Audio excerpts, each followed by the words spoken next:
Saya yakin teman-teman yang menonton video ini pastinya sudah tahu atau setidaknya sudah pernah dengar yang namanya blockchain. Blockchain terkenal dengan implementasinya dalam penggunaan mata uang kripto atau cryptocurrencies. Namun, apakah teman-teman sudah pernah dengar yang namanya smart contract? Bagaimana dengan aplikasinya? Belum pernah? Oke, yuk kita bahas sama-sama di dalam video ini. Sebelumnya, perkenalkan teman-teman, nama saya Sulaiman Fawaz Abdillah Karim, atau biasa dipanggil Fawaz dari Program Studi Teknologi Informasi Angkatan 2022.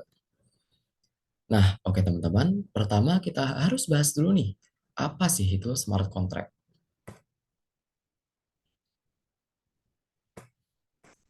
Pada dasarnya sih, hmm, smart contract itu sama seperti kontrak-kontrak pada umumnya, tapi smart contract ini bentuknya digital, teman-teman. Kalau diartikan lagi, smart contract itu adalah suatu program yang bisa ngerekam semua aktivitas atau perjanjian yang udah dibuat nih, teman-teman. Nah, lalu setelah programnya dibuat, programnya bakal disimpan di dalam blockchain. Smart contract ini bisa dianalogikan sebagai program if-else, karena pada dasarnya smart contract ini akan men-trigger suatu aksi setelah syarat-syarat dari kontrak yang dibuat sudah terpenuhi.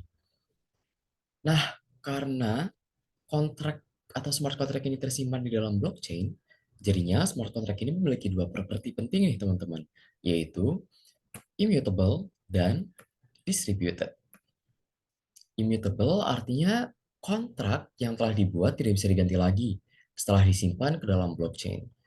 Distributed artinya kontrak yang telah dibuat bisa dilihat oleh orang lain di blockchain nih teman-teman. Keren banget kan? Gimana? Teman-teman sekarang udah ngerti kan apa itu smart contract? Nah, oke nih teman-teman. Kita lanjut ke pengaplikasian smart contract. Seperti yang kita tahu, pengaplikasian blockchain itu luas banget teman-teman. Nah, begitu juga dengan smart contract. Smart contract dapat digunakan di berbagai bidang nih teman-teman, mulai dari keuangan, manajemen, pemerintahan, sampai energi. Tapi di video kali ini, saya bakal bahas dua aja yang menurut saya seru banget nih, yaitu keuangan dan pemerintahan dalam bentuk e-government. Nah, dalam bidang keuangan, smart contract dapat digunakan untuk mengotomasi proses klaim asuransi, pembayaran tagihan, hingga tindakan yang harus dilakukan oleh suatu perusahaan dalam kondisi tertentu. Nah, penggunaan smart contract dalam proses tersebut ada keuntungannya, teman-teman, yaitu penipuan bisa diminimalisir. Contohnya, saat proses klaim asuransi, karena sifatnya yang terdistribusi, maka orang lain dapat ngecek apakah orang yang ingin mengklaim asuransi tersebut memang benar-benar tertimpa suatu musibah atau hal lain. Tentunya hal tersebut bisa mengurangi resiko klaim palsu, teman-teman. Nah, di bidang e-government, proses birokrasi dapat dilakukan dengan cepat nih, teman-teman, karena sistemnya terhubung dengan blockchain, maka proses birokrasi dapat dilakukan secara online dan menghindari proses birokrasi yang ribet seperti fotokopi KTP, KK, dan lain-lain. Nah, selain itu teman-teman, karena semuanya terhubung dengan sifat yang terdistribusi, dan artinya semua orang bisa melihat proses birokrasi tersebut, atau dengan kata lain, proses birokrasi tersebut lebih transparan. Maka aktivitas seperti suap menyuap dan korupsi itu dapat diminimalisir, teman-teman. Gimana nih, teman-teman? Keren banget kan?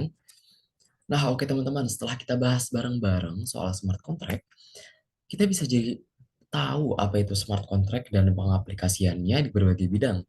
Jadi, kita udah tahu kalau smart contract itu merupakan suatu program yang bisa merekam kontrak kita dan disimpan di dalam blockchain.